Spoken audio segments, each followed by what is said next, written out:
إن الحمد لله نحمده ونستعينه ونستغفره ونعوذ بالله من شرور أنفسنا ومن سيئات أعمالنا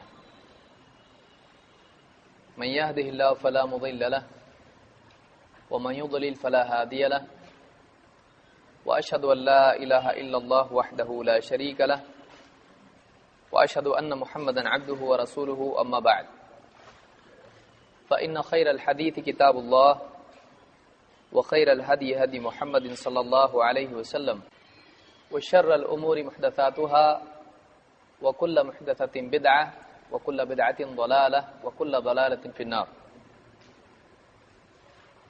قال سبحانه وتعالى وقل رب زدني علما. اس سے پہلے جتنی ہماری مجلسیں ہوئی ہیں ان دو مجلسوں میں علم کی فضیلت اور اہمیت سے متعلق کچھ باتیں ہمارے سامنے آئی تھیں. آج یہ موضوع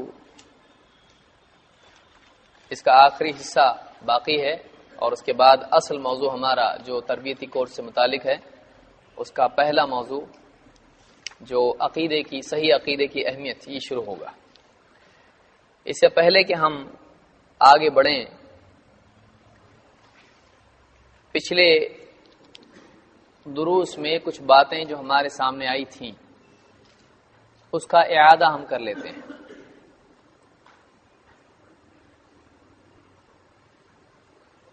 جیسا کہ میں نے پہلے آیت پڑھی وَقُلْ رَبِّ زِدْنِ عِلْمًا، اللہ تعالیٰ نے قرآن کریم میں فرمایا کہ اے نبی آپ کہیے اے میرے رب میرے علم میں زیادتی فرما یا مجھ کو علم میں اور بڑھا دے. اس آیت میں کتنی باتیں ہمارے سامنے آتی ہیں؟ اس آیت کو ہم نے سمجھا تھا پچھلے دروس میں، تو کیا کیا باتیں اس آیت سے ہمارے سامنے آتی ہیں؟ کون بتائے گا کتنی باتیں ہیں؟ 1 2 3 4 جو بھی ہیں، کون بتائے گا اس کو؟ کھڑے ہو کر ادھر آ کے جلدی.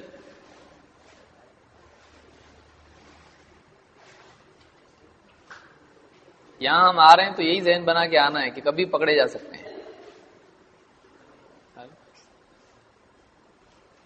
چلیے جلدی، اس سے پہلے کہ میں کسی کو بلاؤں.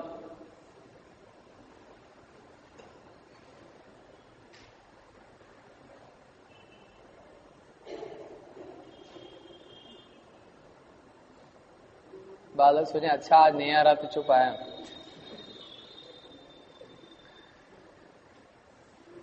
اور ضروری نہیں کہ یہ ابتدائی وقت میں ہو، یہ کبھی بھی ہو سکتا ہے. یعنی بعض لوگ سوچیں گے اچھا معلوم پڑا شروعات میں ایسا ہوتا، تھوڑا 10 منٹ لیٹ آئیں گے، بیچ میں بھی ہو سکتا ہے، آخر میں بھی ہو سکتا ہے. کون بتائے گا؟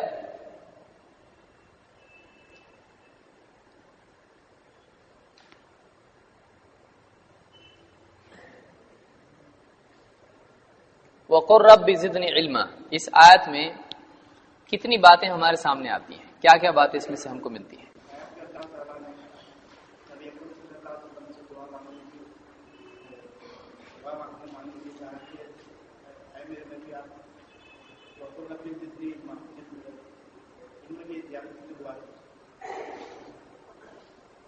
یہ ہوا ترجمہ. اس آیت سے کتنی باتیں ہم کو ملتی ہیں؟ وہی اور کون بتائے گا؟ اصل سوال باقی ہے، اب یہ ترجمہ ہوا. ادھر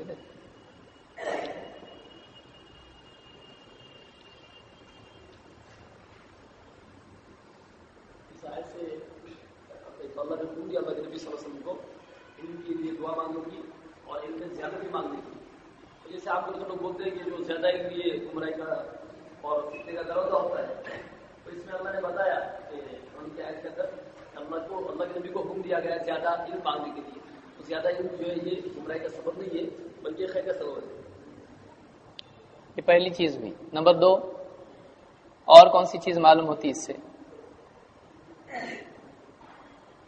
ایک تو یہ بات معلوم ہوئی کہ علم کی زیادتی اچھی چیز ہے، بری چیز نہیں ہے۔ نمبر 2 ہے کہ نہیں؟ نمبر 2 اس میں ہے؟ کون بتائے گا اس میں اور کیا بات معلوم پڑی ہم کو؟ ایسا لگتا ہے سب لوگ پچھلی مرتبہ تھے ہی نہیں،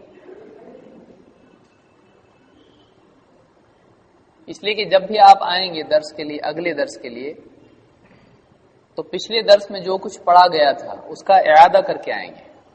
نوٹس جو آپ کو دیے جا رہے ہیں وہ پڑھ کے آئیں گے، آپ اس کو سمجھیں گے، اور یہاں پر جو بات سمجھائی جاتی ہے ساتھ میں ایک نوٹ بک لائیں گے، اس میں جو باتیں پوائنٹس آپ لکھیں گے، چاہے آپ کی ہینڈ رائٹنگ کیسی بھی ہو آپ لکھیں گے اس کو، کیونکہ آپ خود پڑھ سکتے ہیں اس کو۔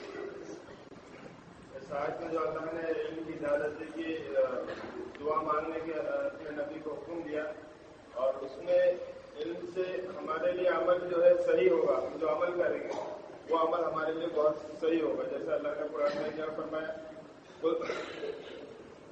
کل حل ننبئکم بالاخسرین اعمالا، آپ کہیے کہ اب میں بتاؤں عمل کے اعتبار سے سب سے زیادہ نقصان میں کون ہو گیا؟ تو پھر فرمایا الذین ضل سعیہم فی الحیاۃ الدنیا، وہ لوگ جنہوں نے جن کی دنیاوی زندگی کی تمام کوششیں رائگاں چلی گئی، وہم یحسبون انہم یحسنون صنعا، وہ اسی گمان میں ہے کہ ہم بہت اچھا کام کر رہے ہیں۔ تو بغیر عمل کے، بغیر ان کے عمل کریں گے تو عمل ہماری نظر میں ہم کو ایسا لگے گا بہت اچھا ہے، مگر وہ عمل ہمارے لیے کارآمد ثابت نہیں ہوگا، کل آخرت میں اس کو جو ہے ضائع کر دیا جائے۔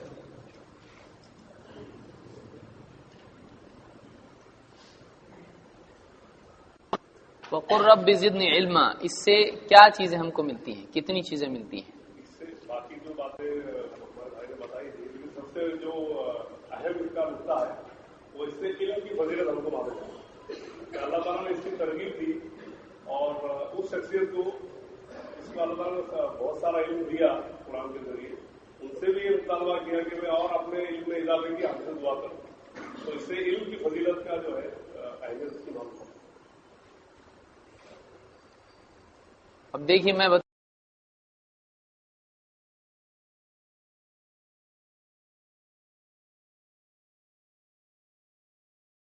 بتا رہا ہوں، اس کو یاد رکھیے۔ اب ہم کو بتانا کیسا ہے؟ سب لوگ سانس لے رہے ٹھنڈا، چلو اب گیا طوفان گیا۔ نمبر 1 وَقُلْ رَبِّ زِدْنِی عِلْمًا، اللہ تعالیٰ نے اپنے نبی کو علم کی زیادتی کی دعا کے لیے کہا، اور اس میں اللہ تعالیٰ نے کہا اے نبی آپ کہیے کہ اے میرے رب مجھ کو علم میں اور زیادہ کر دے۔ تو معلوم ہوا کہ علم کا زیادہ ہونا اچھی چیز ہے۔ اگر یہ بری چیز ہوتی تو اللہ کے نبی صلی اللہ علیہ وسلم کو اللہ تعالیٰ اس دعا کے لیے نہیں کہتا کہ آپ زیادہ علم مانگو۔ تو بہت سارے لوگ جو کہتے ہیں علم زیادہ ہو گیا تو گمراہ ہو جاتا ہے، غلط ہے، کیونکہ اللہ نبی کو گمراہی مانگنے کے لیے نہیں دے گا، بلکہ اللہ نبی کو ہدایت کے لیے دعا کرنے کے لیے کہے گا، خیر کے لیے کہے گا۔ نمبر 2 اللہ کے نبی صلی اللہ علیہ وسلم بندوں میں سب سے زیادہ علم والے تھے، اور آپ اللہ کے نبی اور اللہ کے رسول تھے، لیکن اس کے باوجود اللہ نے آپ کو علم کی زیادتی کی دعا کے لیے کہا۔ اس سے معلوم ہوا کہ علم کے کسی بھی مرتبے کو پہنچنے کے بعد آدمی کو علم کی طلب سے، علم کی حرص سے رکنا نہیں چاہیے، بلکہ کتنا بھی علم ہو جائے علم کی طلب اندر رہنا چاہیے۔ یہ دوسری چیز ہے اس میں، یہ چیز اس کو یاد رکھنا۔ اور مزید یہ کہ تیسری چیز، آدمی کو علم اتنی اچھی چیز ہے کہ اس کے لیے دعا بھی کرنا چاہیے، ایک ایسی چیز ہے کہ اللہ کی طرف سے اس میں مزید برکت اور توفیق ملے، اس کے لیے اللہ سے دعا کرنا چاہیے۔ تو بہرحال ایک اور سوال کہ حدیث میں کہ طلب العلم فریضۃ علی کل مسلم وان طالب العلم یستغفر له کل شیء حتى الحیتان فی البحر، کہ طلب علم ہر مسلمان پر فرض ہے۔ بعض لوگ اس حدیث کو ذکر کرتے ہیں علی کل مسلم و مسلمہ، تو مسلم اور مسلمہ پر، مسلم مرد اور عورت پر فرض ہے۔ یہ جو مسلمہ کی زیادتی ہے یہ ایکسٹرا ورڈ حدیث میں صحیح سند سے ثابت نہیں ہے. اور مسلم جب بولا جاتا ہے تو اس میں مسلم مرد بھی آتا ہے اور عورت بھی آ جاتی ہے. تو مسلم میں مسلم مرد اور عورت سب آ جاتے ہیں. تو یہ جو حدیث ہے اور اس میں کہ طالب علم کے لیے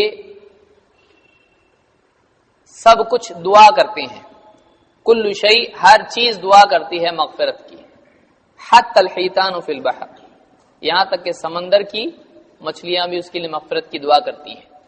اس حدیث سے کیا باتیں سامنے آتی ہیں اور کیوں ایسا دعا ہوتی ہے، اس کو کون سمجھائے گا؟ اور فرض ہے ہر یعنی مسلمان پر طلب علم، اس کو کون سمجھائے گا؟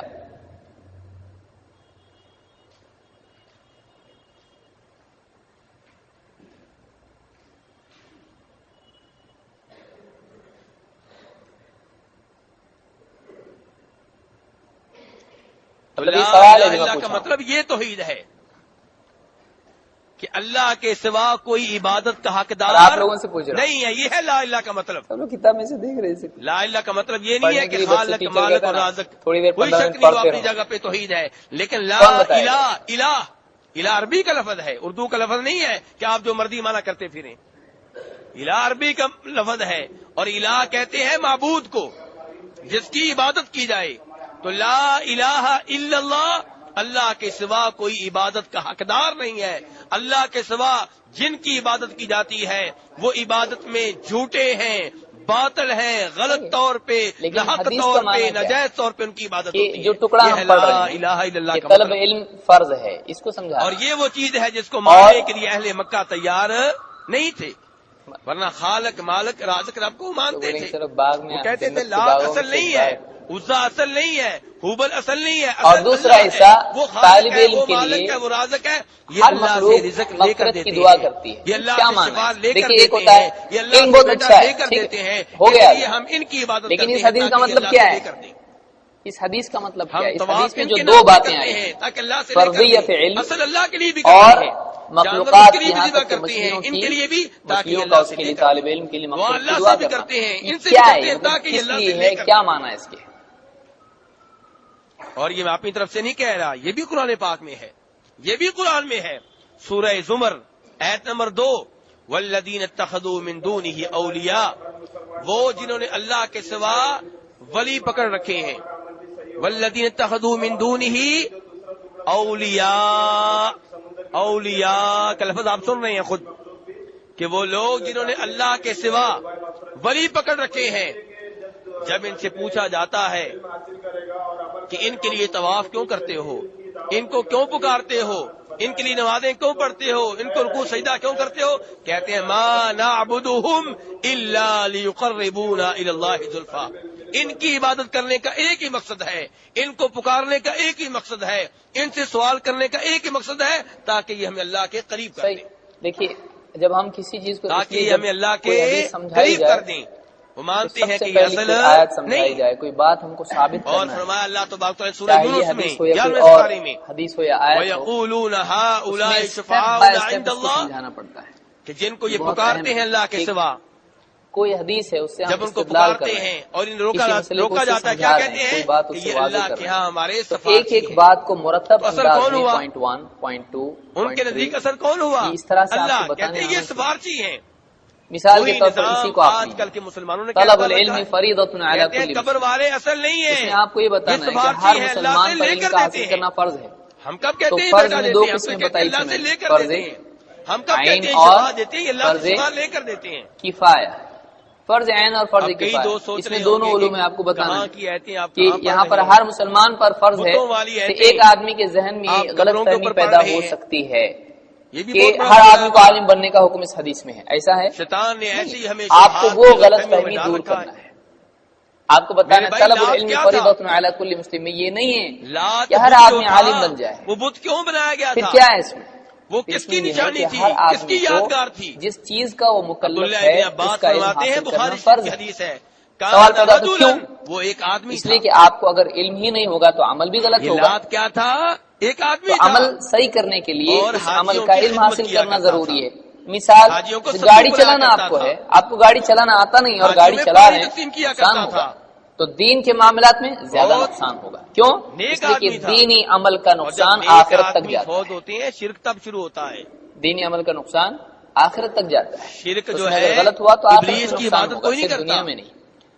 تو ایک تو یہ حصہ آپ نے بتایا. جو اس غلطفہمی پھر میں رہیں گے کہ اس کے بعد دوسرا حصہ طالب علم کے لیے ہر مخلوق یہاں تک کہ سمندر کی مچھلیاں بھی مغفرت کی دعا کرتی ہیں. اچھے لوگوں کی، نیک لوگوں تو اب یہاں پر آپ کو بتانا طالب علم کی اتنی فضیلت ہے کہ ایک طالب علم کے لیے سمندر کی مچھلیاں بھی بلکہ ہر چیز مغفرت کی دعا کرتی ہے. سوال فوراً پیدا ہوتا ہے کیوں؟ آپ کو کیوں کا جواب دینا ہے. آپ روکیں گے نہیں دوسرے کے پوچھنے تک کہ کیوں. آپ کے ذہن میں خود سوال اس کا جواب اللہ سے لے کر دے گا. کیا آپ کہیں گے طالب علم کے لیے پہلے فضیلت بیان کریں گے، لیکن ہر ذہن میں سوال ہوگا کہ کیوں بھائی ایسا کیوں ہے. آپ اس کی وجہ بتائیں کہ اس لیے اسلام کی قوم نے کیا کیا کہ طالب علم 5 بزرگ تھے، لوگوں خود علم سیکھتا ہے ان کے نام اور خود علم سیکھنے کے بعد اپنے اور دوسروں کے اعمال کی اصلاح کے لیے خود عمل کرتا ہے اور دوسروں کو علم سکھاتا ہے. سماج میں علم عام ہوتا ہے. جب علم عام ہوتا ہے تو لوگوں کے اعمال بھی صحیح ہوتے ہیں کیونکہ عمل علم کے تابع ہوتا ہے. تو لوگوں کا جب عمل صحیح ہوگا اللہ کی طرف سے خیر آئے گی اور لوگوں کا عمل صحیح ہوگا تو اللہ کی طرف سے سزا نہیں آئے گی. لیکن یہ کیوں مغفرت کی دعا کر رہے ہیں؟ ان کے بارے میں اس لیے کر رہے ہیں کہ خیر آئے گی تو اس میں ان کا حصہ ملے گا اور اگر اللہ کی طرف سے سزا کے فیصلے آئیں گے تو ان کو بھی نقصان. تو طالب علم سزا سے بچا رہا ہے سماج کو جس کا اثر جانداروں تک بھی پہنچتا ہے. تو اس لیے اس کے لیے دعا کر رہے ہیں. نمبر 2 یہ پہلا حصہ اللہ کی طرف سے. دوسرا ہے کہ انسان بگڑے گا تو انسان کے ساتھ بھی برا سلوک کرے گا، جانوروں کے ساتھ بھی. اور علم جانوروں کے حقوق بھی سکھاتا ہے. تو یہ علم اگر کوئی انسان سیکھتا ہے اور لوگوں میں عام کرتا ہے تو لوگ انسانوں کے ساتھ انسانوں کے ساتھ جانوروں کے ساتھ بھی اچھا سلوک کریں گے. تو اس علم کا نفع جانوروں کو بھی ہو رہا ہے. اس لیے مغفرت کی دعا کریں، کتنا اچھا کام کر رہا ہے. کہ ایسا کرو کہ جہاں جہاں بیٹھ کے اللہ کی عبادت کرتے تھے وہیں پہ ان کی یادگاریں قائم کر لو. چلیے آگے بڑھتے ہیں. بلا ٹلی وہیں پہ ان کی یادگاریں قائم کر لو. اب کیا ہوگا؟ یادگاروں کے پاس جب آئیں گے یادگاروں کو دیکھ کے رب یاد آ جا کرے گا. اللہ تک پہنچنے کے آج ہم دیکھیں گے ذرائع تلاش کیے جا رہے کہ ہیں. اللہ کی عبادت اہل علم کی نیک کیا مقصد ہے، فضیلت و مقصد نیک اہمیت ہے، ہے. اہل لیکن علم طریقہ کسے غلط بولتے ہے. ہیں؟ تو کیا کہہ رہے ہیں کہ اہل علم کا یادگاریں مطلب قائم کریں گے، جب یادگاروں کو علم دیکھا والے. کریں گے رب یاد آیا کرے گا. اہل اللہ کے کی عبادت معنی کیا کریں گے. والے ایک نسل نے ایسے ہی کیا، دوسری نسل نے بھی ایسے ہی یا کیا، عربی میں لکھیں گے اس کے بعد کی اہل نسلیں العلم. آئیں تو شیطان جو ہمارا اہل یعنی دشمن والے. ہے، جس نے ہمارے باپ جنت آدم والے علیہ بولنا تو السلام کیسے کو بھی بولیں گے؟ معاف نہیں کیا اہل تھا، الجنہ بغلایا تھا یا کہ نہیں، عربی میں ہم جنت سے بولیں گے نکالا تھا کہ نہیں، دھوکہ دیا تھا کہ نہیں. تو وہی اور شیطان حدیث والے اب ان کے پاس پہنچ گیا، کہنے لگا تمہارے باپ دادا ادھر آ کے انہی سے مانگتے تھے، ان کے سامنے آ کے ان کے اور نام پہ بدعت دعوت والے کرتے تھے، اہل انہی کو رکوع البدع. سجدہ کیا کرتے تھے، انہی کے لیے نمازیں پڑھتے تھے. لیکن اہل البدع کے شرک بالعکس شروع ہو گیا. کون ہے؟ اور اس شرک نے ایسی جڑ پکڑی کہ نوح علیہ السلام جیسا عظیم پیغمبر دونوں الگ ہیں نا. 950 سال اپنی حدیث کو قوم چھوڑ کے کو سنت آتی کیا؟ اس شرک سے روکنے کی کوشش کرتا حدیث رہا. سے تو معلوم پڑے گا اور سنت نتیجہ کیا ہے. قرآن پاک نے یہ بتایا تو ہے جو کہ سنت پر عمل کرتے ہیں وہ کون ہیں؟ اہل السنت. لیکن سنت کی تلاش میں دائیں بائیں نہیں جاتے. وہ سنت کہاں ملتی ہے؟ حدیث میں ملتی ہے، وہاں جاتے ہیں. تو ان کو کیا بولتے ہیں؟ بیگم بھی کافر. تو بہرحال کیا بیگم اہل علم اور وہ بیٹا ہیں جو اپنے علم والد والے سے تبلیغ نہیں یا سنتے جس تھے. کو دوسرے الفاظ میں آپ علماء لیکن کہہ سکتے ہیں. شرک چیز علماء ایسی کہہ ہے. سکتے ہیں. شرک جب جڑ پکڑ لے تو انسان کو روکنا مشکل ہو جاتا ہے. شرک سے آپ روکیں گے، لوگ کہتے ہیں لو جی ہمارے اب ہم دیکھیں بزرگوں گے گستاخی علماء کی کرتا ہے. فضیلت کیا ہے. یہ گستاخ ہے. پکڑ لو قرآن اس کو. کریم میں سورہ آل عمران آیت نمبر 18 میں اللہ تعالیٰ فرماتا ہے سورہ صاد شہد اللہ نبی صلی اللہ علیہ وسلم توحید کی دعوت دی. انہ لا الہ الا هو اجعل الآلہۃ والملائکۃ واحدہ واولو ان ھذا العلم لشیء عجاب. قائما یہ بالقسط بھی عجیب آدمی ہے. لا کہتا الہ ہے سب الا محبوبوں کو ہو چھوڑ کے ایک ہی کو پکڑ لو. العزیز بڑی الحکیم. عجیب بات کرتا ہے. نہیں اب اس کا ایک ایک ٹکڑا اس لیے کہ آپ کے نوٹس جو ہیں بریک اپنے ہوتے ہیں. بزرگوں آپ کو نہ دیکھیے عربی چھوڑنا، سے آپ کا مضبوطی سے برابر پکڑ لو. کٹ یہ ہوتا تمہارا ہے رشتہ ایک بات بزرگوں کے سے مکمل ہونے خراب کے کرنا چاہتا اعتبار ہے. اس کی سے. باتوں میں نہ آنا. شہد اللہ شہیدہ ساتھ میں بھائی قرآن پاک پڑھ رہا ہوں اور اس سے پچھلی سورت سورہ صافات